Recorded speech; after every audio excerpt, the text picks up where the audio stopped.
All right, welcome everyone. I am very excited to have a special guest today, and I want to welcome you to our webinar on HR performance management, which I've done my best to design specifically for manufacturers rep agency owners, managers, and salespeople. And today's session is part of the 6-week webinar series that I put together through Mindset Conquest, and we are in week 2. And in this session, I'll be having a conversation with Laura Lillie. And Laura and I met through some of our executive coaching channels. She's an HR leader turned coach herself. And she's really, really solid at understanding performance management in general. And she brings a ton of experience. And why don't I let you introduce yourself, Laura? Hello, thank you. Yeah, thank you for having me on. I'm really excited to talk about this topic. I know it's a topic that many managers can sometimes feel is a little bit nitty gritty and can feel a little bit painful at times. So happy to be here and to join in. My background is I've got 12 years of experience in HR, working my way to head of HR. Various different industries from automotive, logistics, advertising, and then more recently digital accessibility. So varying needs when it comes to performance management as well as varying styles. Turned executive coach officially last September. So I partner with first time and middle managers all the way through to executive on supporting them in elevating their management skills. I also do HR consulting. So I work with small, medium businesses, or schmedium as I call them, to basically get them set up for success. And then I also offer management development training as well and coaching. So yeah, it's a little bit about me. Yeah, fantastic. Fantastic. Thank you again for joining me. One of the things that I look forward to talking about today is really about what sort of strategies can we implement to drive business results and high retention rates. What I notice in this business, in the manufacturer's rep space, particularly to your point, there's a lot of small to medium-sized businesses. They're oftentimes family owned, right? So they're multi-generational, family-owned businesses that are growing, and the room for introducing more processes around HR specific measurement tools and goals are becoming more and more needed. So my goal here today is to provide our audience with valuable insights on how performance management can benefit their organization and improve their team performance. All right. So thank you for joining me. I've got a series of questions that I'm going to ask Laura, and I invite you to put some questions into the chat or the Q&A, and near the end, we'll be happy to answer those additional questions if you have any, and we'll take it from there. So, Laura, can you start by explaining what performance management is, and why is it essential for organizations, especially in this space, manufacturers rep agencies? Yeah, so performance management is a mixture of things in my opinion. Ultimately, it's a process of assessing if you have the right talent in the right seats based on the needs of the company. So it's also a way of tracking whether those needs are consistently being met. So in its very basic form, it's tracking whether you've hired the right person to do the job that you need fulfilling. In terms of why it's essential, in my personal opinion, if you can get the hiring right, then the performance often speaks for itself. It's also a way to track whether management is managing the execution of what needs to be done as well. So it's not just the business focusing on the employee and the employee having to do a certain level of tasks, activities equaling performance. It's also a way for the company to recognize if the management team is doing what they need to do in order to support the performance and the tasks, ultimately resulting in good performance. And so particularly in manufacturing, there are often fast moving elements. So there might be a period of growth, there might be a period of stability. And throughout each of those times, it's really important to ensure that everybody's doing what they need to in order to drive business success. Ultimately, everybody's agreed and signed a contract with a company to do work to a certain level. And that's essentially what performance management is. It's confirming the transaction and the accountabilities that have been agreed as part of the contract that you signed when you join the company. Yeah, it's pretty straightforward. You hire someone with expectations that they're going to conduct certain activities and do a certain job and reach certain milestones and performance metrics. And sometimes we have a lot of verbal agreements. They're just not written down. So it's a way to ensure that there's clarity, is what I'm hearing, around what the expectations are, what that agreement is. Yeah. Yeah, and as I mentioned, it's also for everybody in the entire company. It's not just about employees, it's about supporting everybody at every level. Performance management isn't just something that employees go through, it's something that managers go through, directors, all the way up to executive, and essentially the CEO, the founder, the owner of the business also has to go Right. through the performance process too. So, no one's technically immune to it. And so it's not just a process that employees go through, but it is a process that, employees feel quite heavily. Yeah. Everyone should be part of the performance management piece. Yeah. Yeah. And what do you think some of the key benefits of implementing like a really effective, robust performance management system in a small to mid-sized agency? Uh, We started to talk about it just a moment ago when we spoke about clear understanding of expectations. That enables managers, employees, leadership to be very clear on the capabilities of every individual that they have in the company. It also supports assessing for future need. This isn't just about monitoring performance in the current state, it's also assessing potentially what skills you do have that you need to stretch, or what skills are missing that you need to recruit for or train on. And so it can really enable both of you in the present, but also how to future forward plan, either for headcount or growth, etc. And so the I would say some of the implementation benefits as well are around documentation, which again, we've already alluded to, because it can support both the employee and the company. And as I mentioned before, everybody signs a contractual agreement to work. And at the end of the day, both sides need to hold up their accountability.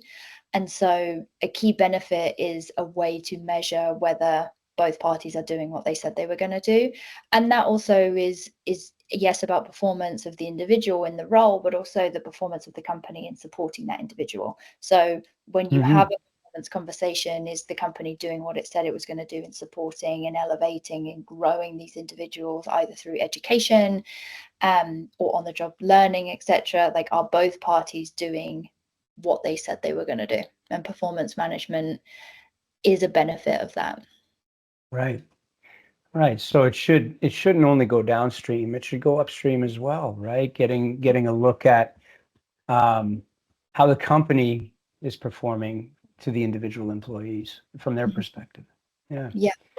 And for agency owners, we've got a few agency owners on the webinar today who perhaps don't currently have any performance management practices in place. Where should they start? What are the first steps that they should take? So I for smaller organizations, I don't believe you need a big fancy tool for it. I think you can start performance management simply by initiating discussion with your team. Hmm. And what that can look like is, setting up a robust one-to-one, whether that's a weekly cadence, a bi-weekly cadence, but putting in a space in your calendar where you actually meet with the individuals that are on your team, and simply start by talking and recording.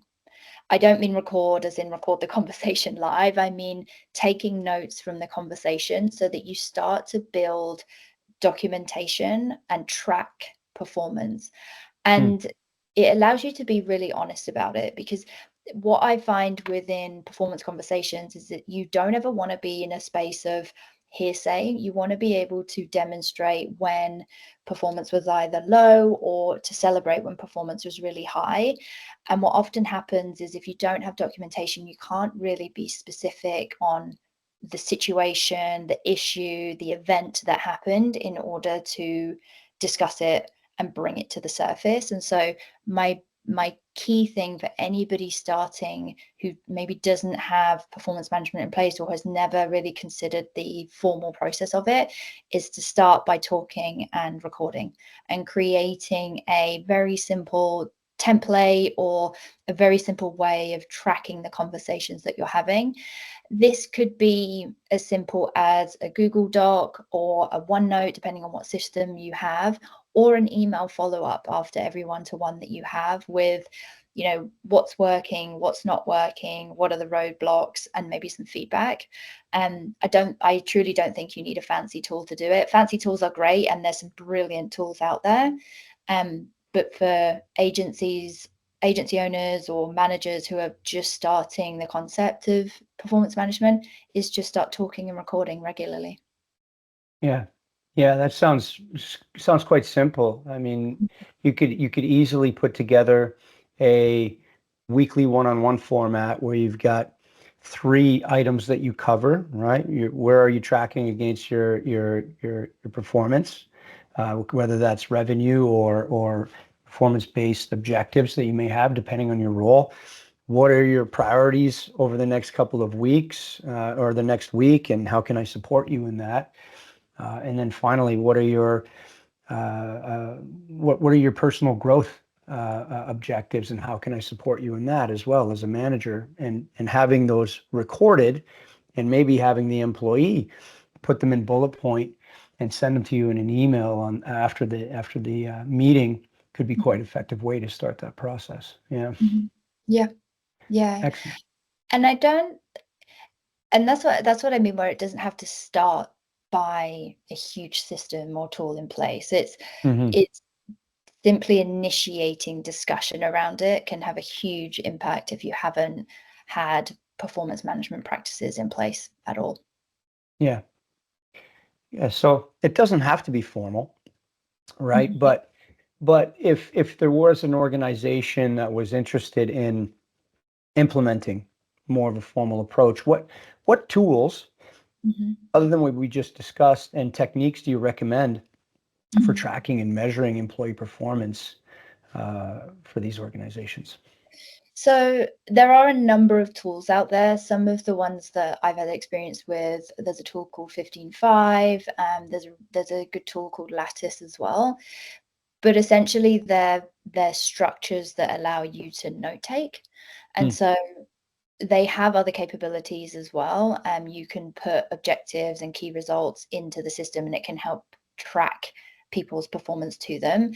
But in theory, the system is only as good as the information you put in it. So whether you are writing it down on a Google Doc, a OneNote, on an email, the system is just collating it for you. Hmm. So as I said, you don't necessarily need the tools. The tools make it more efficient because it's a place that just hosts everything and you can refer back to it, but you can do it without the tools. The other thing that I found is if you have larger teams, or if you have teams where there's a lot of project work going on, there's tools like Asana, which I believe Asana has actually um, a free option where you can track projects to keep it separate so that you know the activities that they're working on, and then you've got a record of the conversations that you're having with these individuals. Hmm. But there are a variety of different tools out there, from the basic templates all the way through to tools that feed into really formal performance management processes that include objective key results on the system as well. So as I said, it's the system is only as good as the data you put in it. So start with collecting the data and recording it in a way that makes sense to you initially. Yeah, what I'm hearing is the really important piece is communicating clearly, Mhm.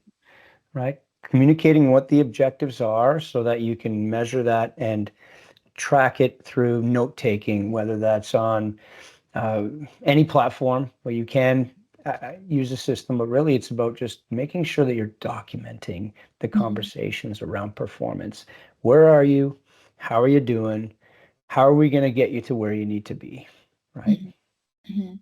And if you're doing great, celebrate those successes as well. Right. Yeah. Obviously. Yeah. Yeah. Yeah. And that's where the continuous feedback comes in, I believe. Right. So can you discuss how continuous feedback and what the importance of that is and how it differs from like a traditional review, for Mhm. example? Mhm.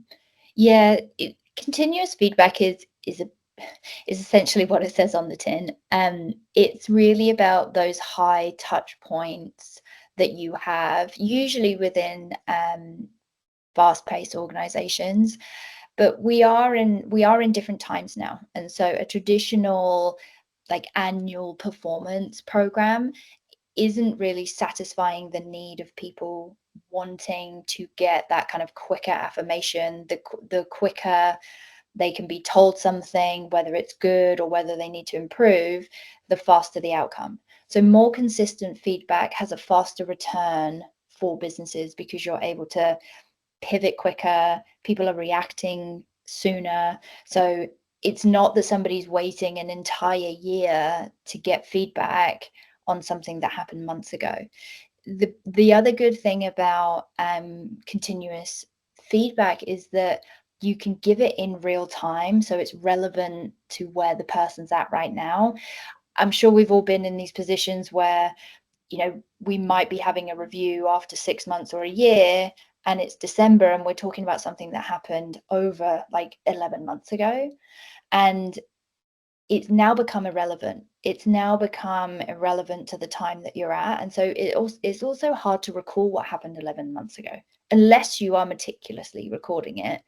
Um, it's hard to go back there and understand like why you did something, because everybody has a reason for doing what they're doing. Everybody, I truly believe that no one shows up to work to actively try and do a bad job. People are really trying to do a good job. They just might not have the information that they need to do the best job that they can do. And so more consistent feedback has that faster return. It can help move roadblocks much quicker. People can jump on board with either a change or a project or a new way of working much sooner. You can also reward the behavior faster. And as human beings, like, it's reward and recognition that really drives us. And so having continuous opportunity to give that feedback, to be able to make changes quicker, to me, outweighs a traditional like annual performance review. And let's face it, if I said we're doing an annual performance review, I think pretty much everyone on this call would shudder at the thought of doing something like that, because it takes so long to recall what's happened over the course of the year, rather Yeah, than what happened maybe last quarter, or even last exactly. week. Yeah, yeah. I just posted a poll in the chat. I'd love to hear from our attendees if your organization has an annual performance review process in place. Go ahead and give us your answers there. It's in the chat while we're on the subject.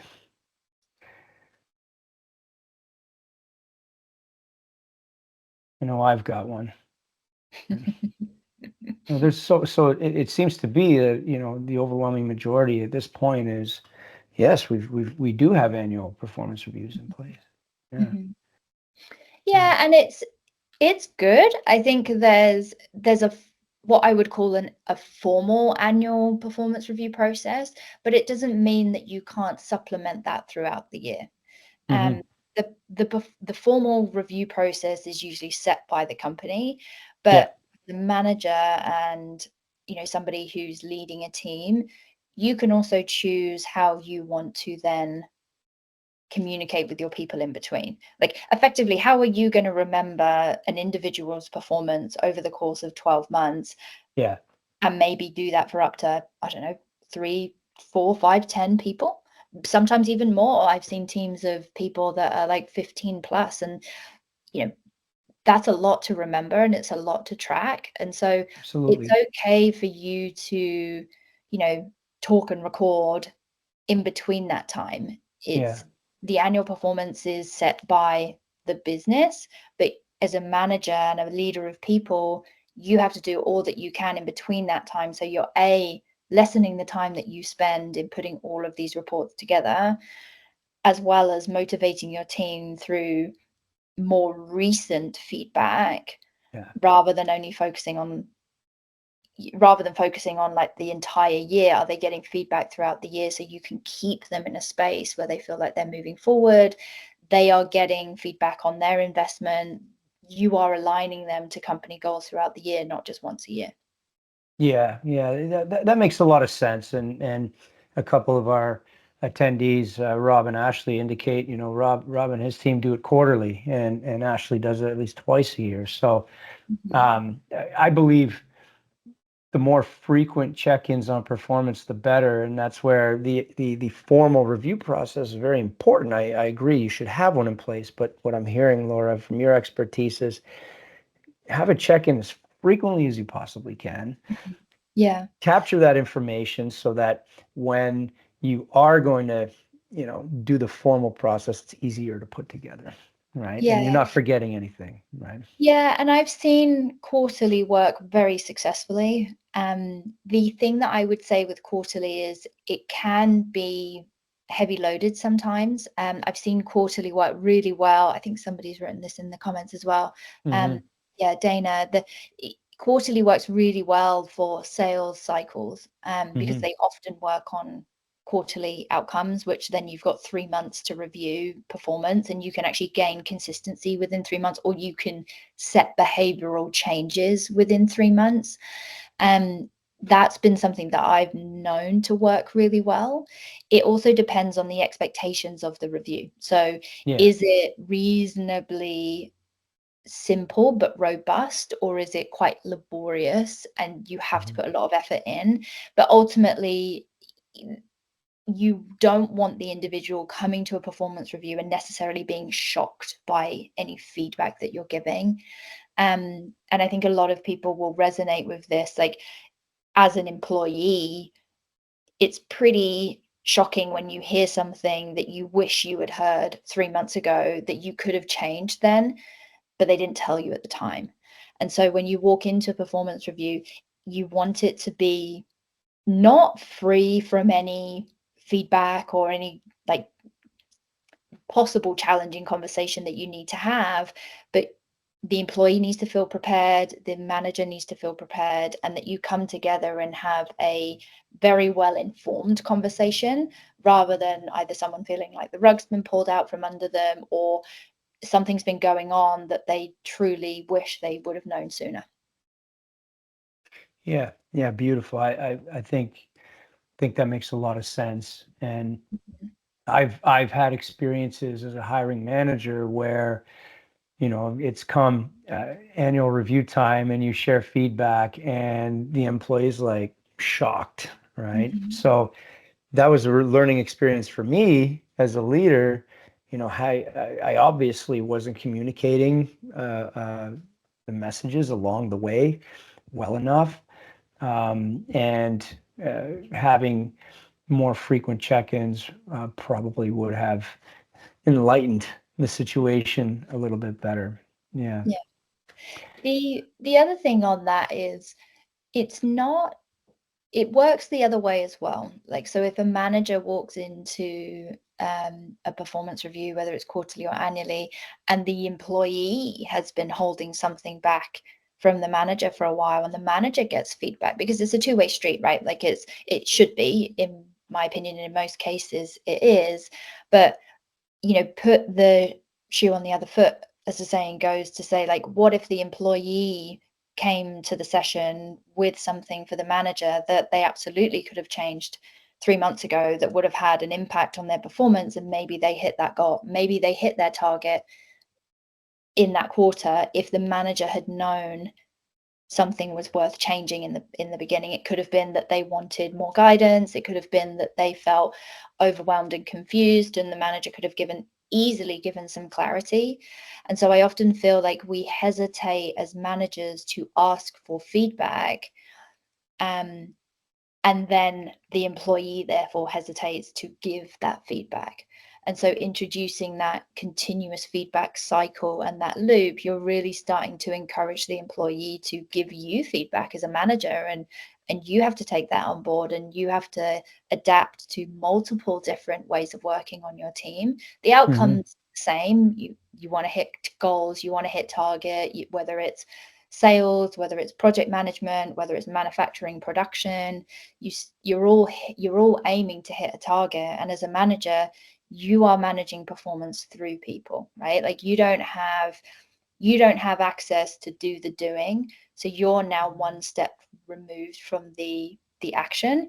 And Mm-hmm. so knowing what your people are up to, knowing how they feel, knowing what their goals are, knowing if they're aligned, is only going to benefit you.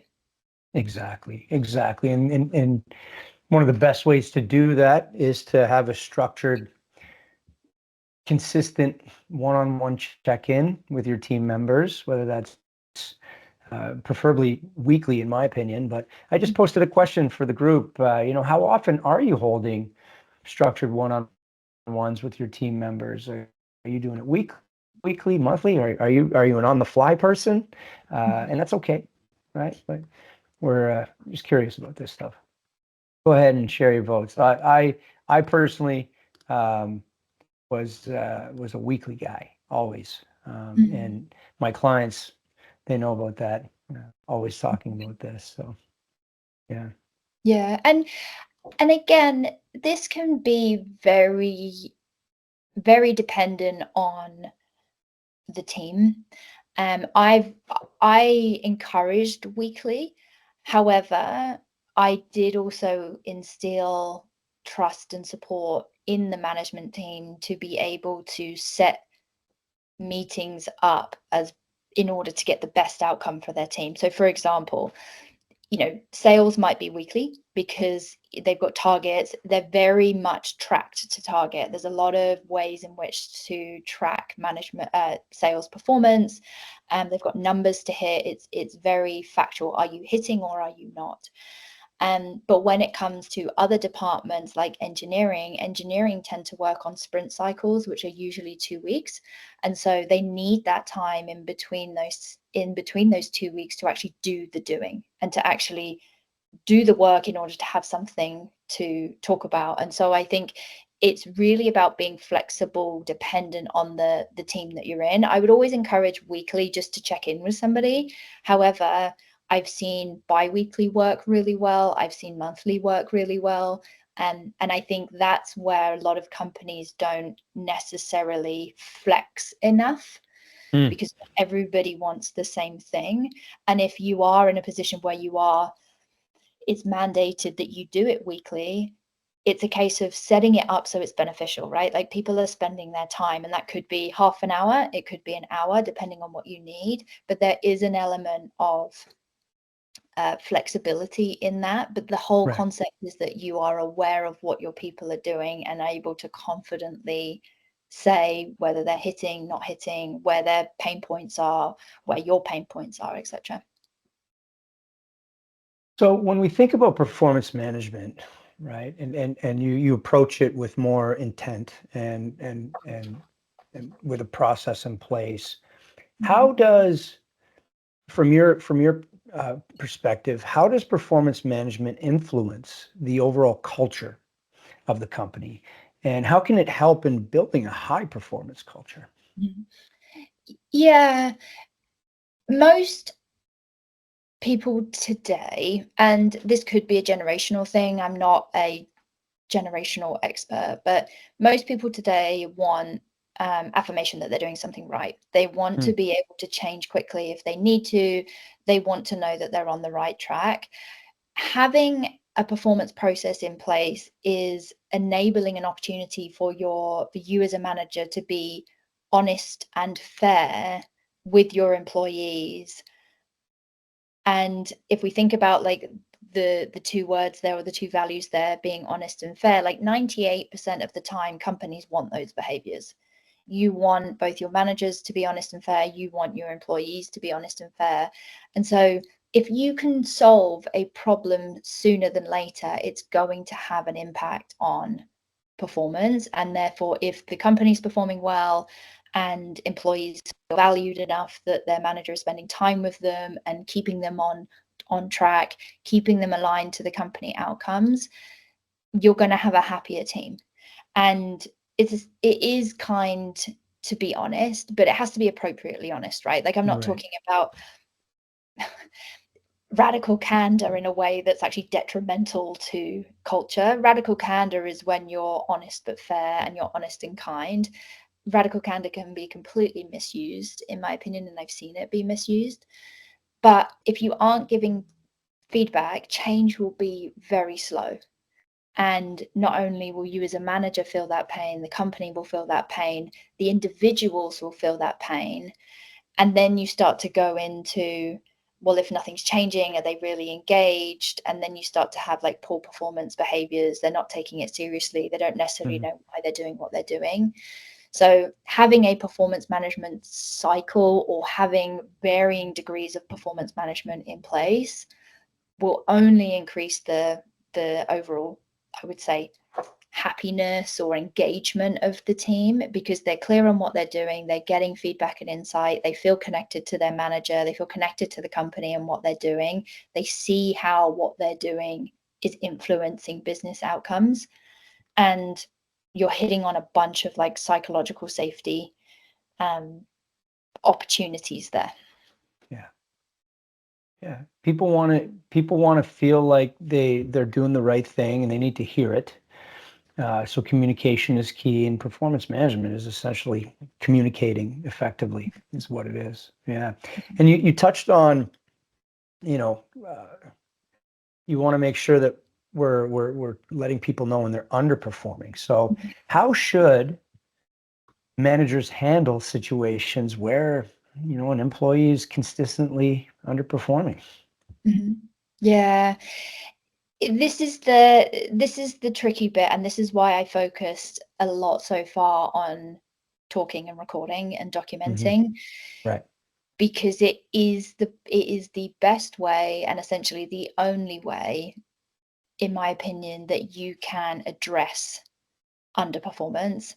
Because if I put my formal HR hat on, if you get into a situation where you either have to dismiss, or you get into a situation where employment legislation starts to come in, the first thing an employment lawyer is going to ask you is, what documentation do you have to prove that you did all you could as an employer to help this individual?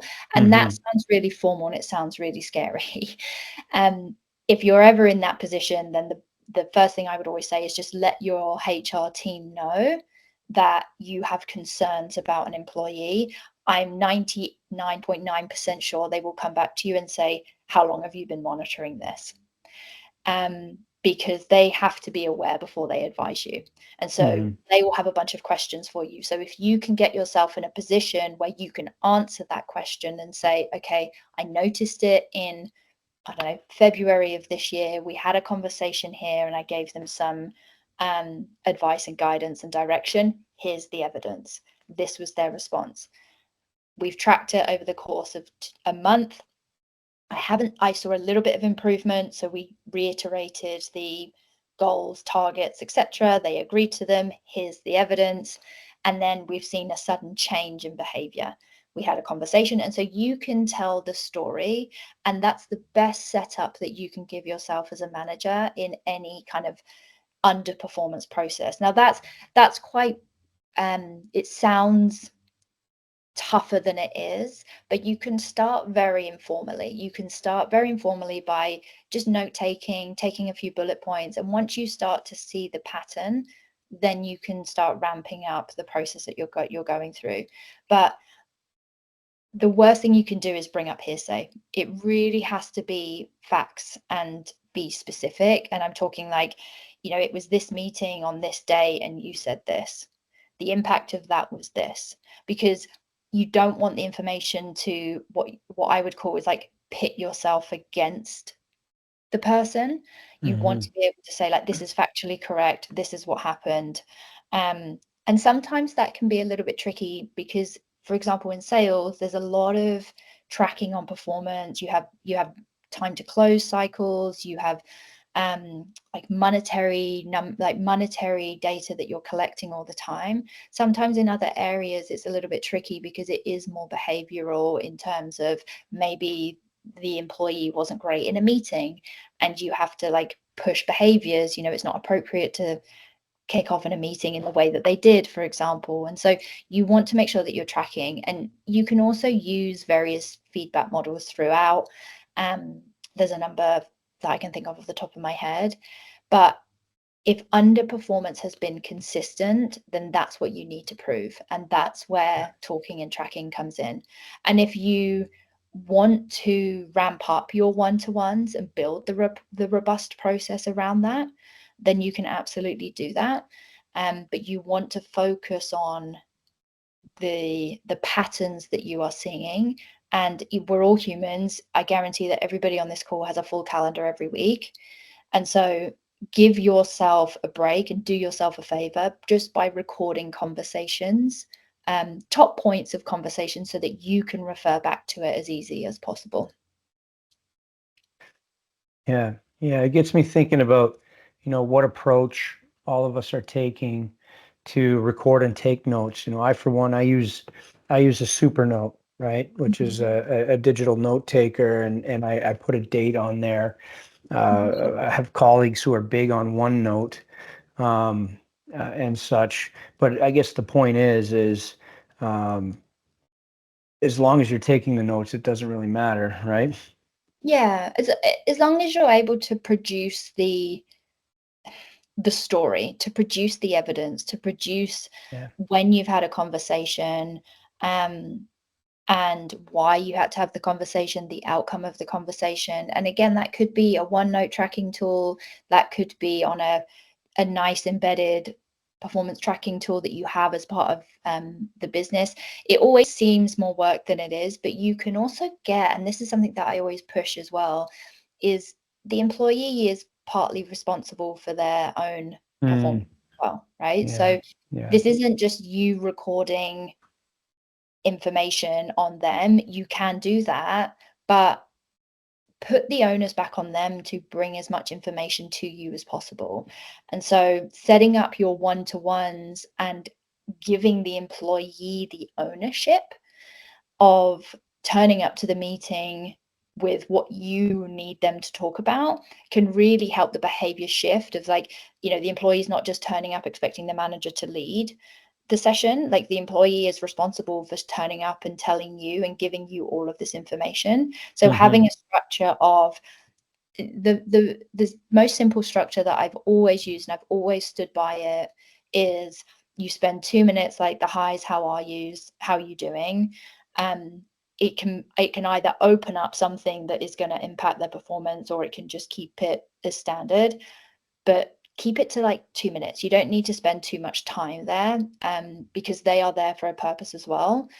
Focus on, what did they say they were going to do last time? So what did they commit to last time? Did they do it? If not, why not? Like, was there a roadblock? Discuss that. What are they going to be committing to in the following week? So what are their priorities for the next week?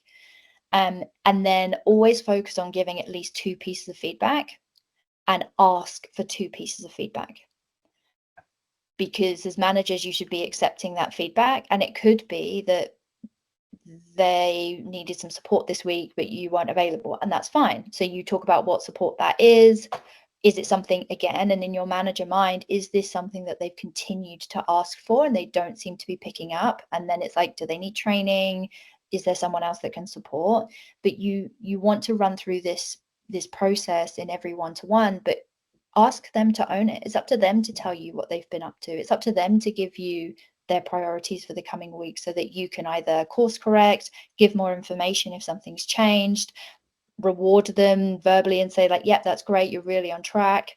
But essentially, it's them supporting this as well. Yeah. Yeah.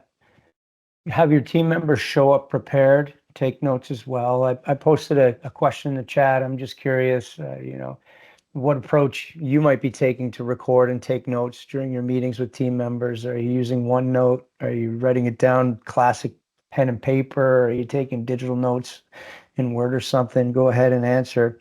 But you touched on feedback. There's two things I heard there is that there's this 2x2 feedback that we need to consider, right? So the way I like to approach it is I always ask the question, what's one thing you think you did well in Mhm, this particular situation? So ask the employee one, do well, and then what would you do better next time, right? mhm, Which provides an opportunity for reflection on how can I improve continuously in what I'm doing. So one, do well, one, do better next time, and then you can flip it and get the employee to ask you the same question. Like, well, what do you think you did well? What could you do better, Mr. Manager? Um, so different ways of getting that feedback back and forth. And one of the acronyms that always stuck with me, and you might know this, Laura, is the COIN acronym, right? When it comes to COIN, offering feedback. And COIN stands for context, mm, observation, impact, and next steps. So give context around the situation, like, this is what's happening. Here's what I observed in terms of your behavior, the observation piece. This is the impact it's having on the team, on the company. All mhm, right. And here's how we're going to handle it. Next steps. All right. Let's work together on making sure this doesn't happen again. Okay? mhm, Or mhm, support you in making sure that we don't run into this issue again. Right. mhm. So coin, Yeah. Yeah. COIN.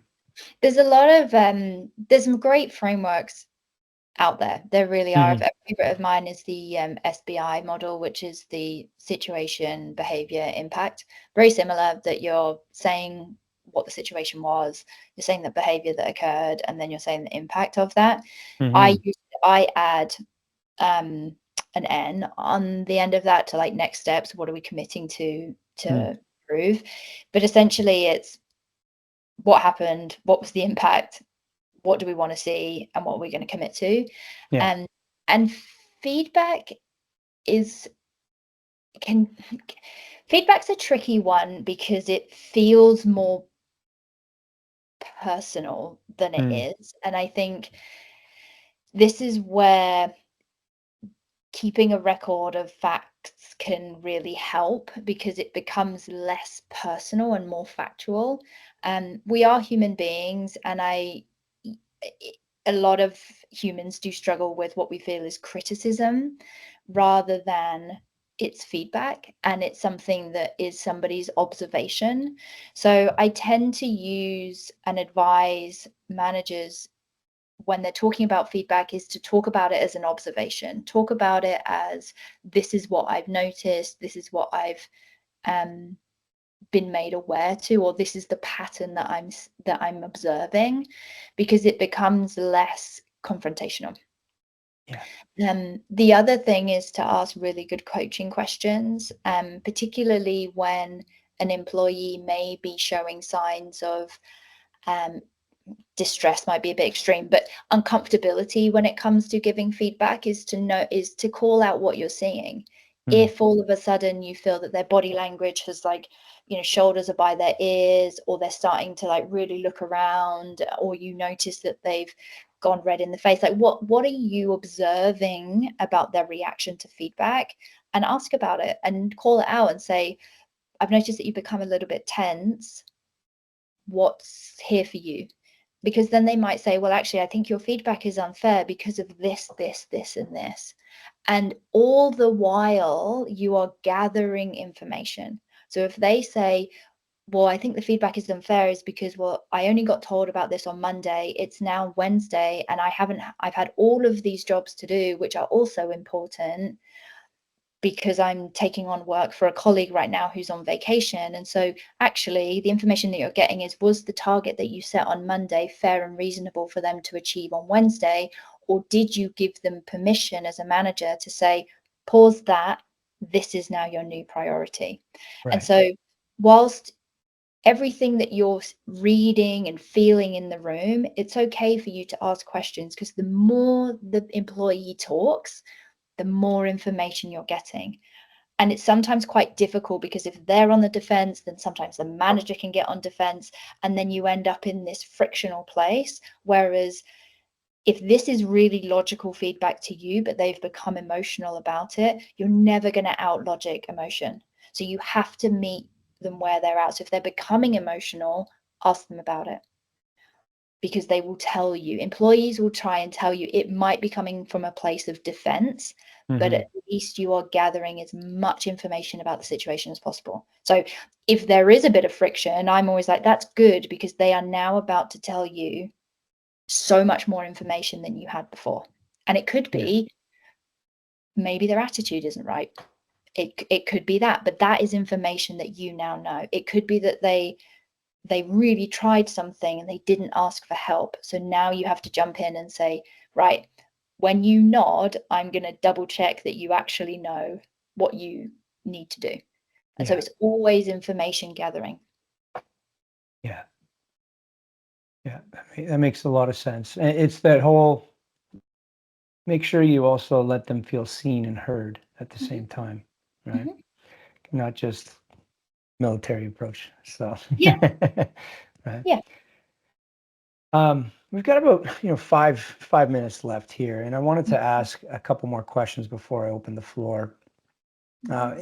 You've been working in this business for a long time as an HR leader, and I was wondering if you have any real world examples, or a case study of some sort where performance management, having a company implement a real effective performance management practice, has improved the performance and the business outcome.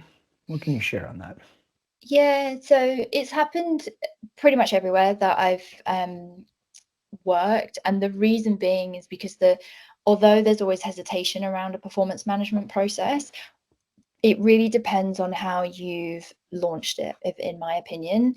It really depends on the leadership team and how they've expressed the reasons why we need to do this. Okay. And so, Simon Sinek's Start With Why, all of that is absolutely great. But it also, the implementation of it can impact. You can have a great why, but if the implementation doesn't work, then it can really mess up the process. And so the biggest turnarounds that I've seen from performance management process is that it it forces managers and employees to be very clear on what they're doing, why they're doing it, and how they're doing it.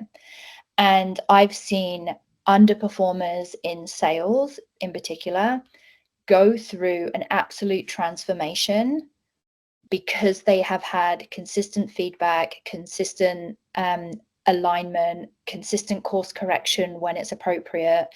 And my best turnaround of a formal performance process was somebody in sales who, the reason they turned the performance around was purely because the manager was performance managing them. And it was something that I called out to this individual. Like, I'm talking like they were really behind on their numbers, really, really behind. But because they were getting clear direction, clear objectives, they could see exactly what they needed to do in the time frame they needed to do it. They were given clear support, because in any performance management process, you need to kind of ask what they need. So there was a space for them to ask what they needed. They were getting regular check-ins with their manager to make sure that they were on track, and they were getting tidbits of advice and guidance more consistently. and they 100% turned it around, and within 6 months they had gone from right at the bottom to third highest performer. And Wow. so all that was the regularity of the touch points. That's all it was. And so it's performance management isn't necessarily a bad thing. You might have some people on your team that only need 15 minutes because they go through their tasks really quickly, everything's on track, they're high performing, and then you might spend 15 minutes talking about what it is that they want to do next steps, or they might be fine where they are. And so it does impact people significantly, and it can drastically improve performance. The other thing it can do is it can also highlight if someone isn't fit for the role, in which case you need to know that sooner rather than later anyway. Yeah. Yeah, and that it speaks to the role that leadership plays in the success of a performance management system, right? Mhm. It's got to be clear around the why. Why are we doing this? The execution of it is going to take alignment across all leadership, consistency, buy-in, and use it as a platform to inspire and motivate their team Mhm. through the effective performance management practice. And like you said, if done right and the communication is open and you're embracing it, and you're actually helping your employees, your performance can go from the bottom to the top quite quickly. Mhm. 6-month turnaround is really impressive. Yeah. Absolutely. Yeah. Yeah. Yeah. I did have a question around, yeah, a lot of my clients are implementing new technologies, right? And there's a lot Mhm. of talk around, yeah, there's a lot of the companies using CRM systems to track performance, et cetera. Uh, uh, AI is the talk of the town, and I'll be doing a talk next week on AI with Graham Walker. But I'm curious, you're in the business. What future trends do you see in performance management, especially with the rise of AI and technology in HR practice? Oh, the joys of AI. Yeah. I I honestly don't see it changing too much Hmm. when it comes to performance management specifically. If anything, I think it's going to support better data collection. Hmm. But again, it's AI is only as good as the information that you put in it, right? Like it's only as good as the information that is available to it. So if you have um, a lot of metrics that you track and you put it into an AI tool, then it's going to give you that information. And so I think it will be a really good upkick in the way in which we're collating information. Hmm. But AI with everything, it can put it into a nice pretty sheet, and it can give you, data, which is great, but it doesn't tell the story. It doesn't give you any context of the situation. So, just like with this individual that I spoke about before, yes, they were underperforming on paper. They were really not doing well, but it didn't give the context of, like, maybe they didn't have the training that they needed, maybe Mm. they didn't have the coaching and support that they needed, maybe they weren't in the right area suited to their personality in terms of clients. And so tracking tools will get better, but I do not believe it will ever outweigh the human input of a conversation, in my opinion. It doesn't have consciousness. It can't tell you anything other than the facts, which is true, but it can't interpret them. It never will be able to. Hence why it's known as a human resource performance management system, right? So, yeah, I think I would agree there. I think there's the human element that is so very important in feedback and helping people grow individually, that you just can't take that away with technology. But from a tracking standpoint and a data gathering and summarizing everything well, that Yeah, certainly could be absolutely. helpful. And it Yeah. saves a lot of time. Like it can save a lot of Mm. time so that managers can spend more time on the human element. They can spend more time talking to the individual about it Right. and Right. collecting data points from 6 different areas and it being manual. Like that's where I feel AI is going to be really great for Hmm. the future of HR policies, practices, procedures, but it won't take away the human input from it. Yeah. Well, I want to thank you very much, Laura, for your time. I'm gonna ask. We have a few more minutes. If anyone has one or two questions, we may be able to fit them both in. Please put them in the chat. But this has been a really, really wonderful conversation. Thank you so much. I speak with owners and managers across agencies around North America every day, and this topic comes up quite frequently. I know some agencies even have leaders who come from an HR background and they've implemented very effective systems, whereas some, you got a seasoned sales guy who's took over the business and maybe he doesn't like that part so much, right?